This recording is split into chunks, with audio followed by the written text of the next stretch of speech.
A Telephonic Conversation by Mark Twain.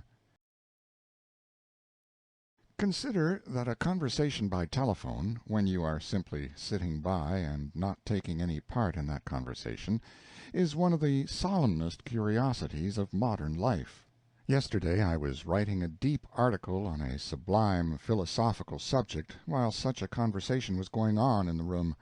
I noticed that one can always write best when somebody is talking through a telephone close by. Well, the thing began in this way. A member of our household came in and asked me to have our house put into communication with Mr. Bagley's downtown. I have observed in many cities that the sex always shrink from calling up the central office themselves. I don't know why, but they do. So I touched the bell, and this talk ensued. Central office, gruffly. "Hello." I. "Is this the central office?" C.O. "Of course it is. What do you want?" I. "Will you switch me on to the Bagleys, please?" C.O. "All right. Just keep your ear to the telephone."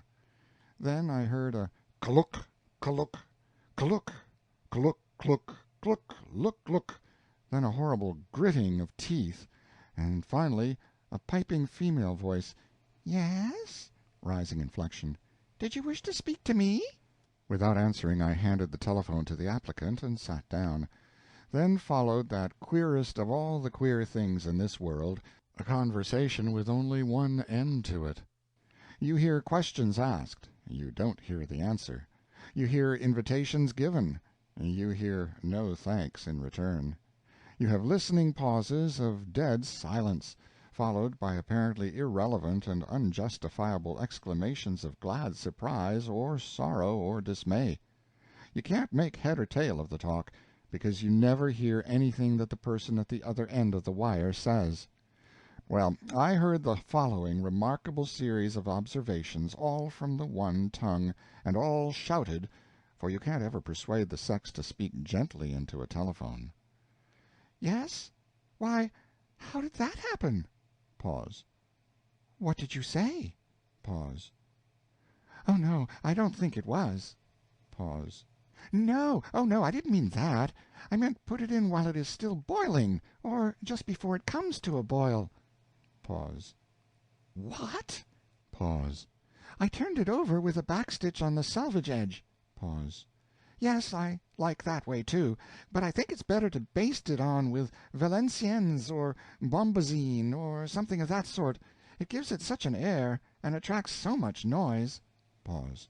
"It's 49th Deuteronomy, 64th to 97th inclusive. I think we ought all to read it often." Pause. "Perhaps so. I generally use a hairpin." Pause. "What did you say?" Aside. "Children, do be quiet." Pause. "Oh, B flat. Dear me, I thought you said it was the cat." Pause. "Since when?" Pause. "Why, I never heard of it." Pause. "You astound me. It seems utterly impossible." Pause. "Who did?" Pause. "Goodness gracious!" Pause. "Well, what is this world coming to? Was it right in church?" Pause. "And was her mother there?" Pause. "Why, Mrs. Bagley, I should have died of humiliation. What did they do?" Long pause.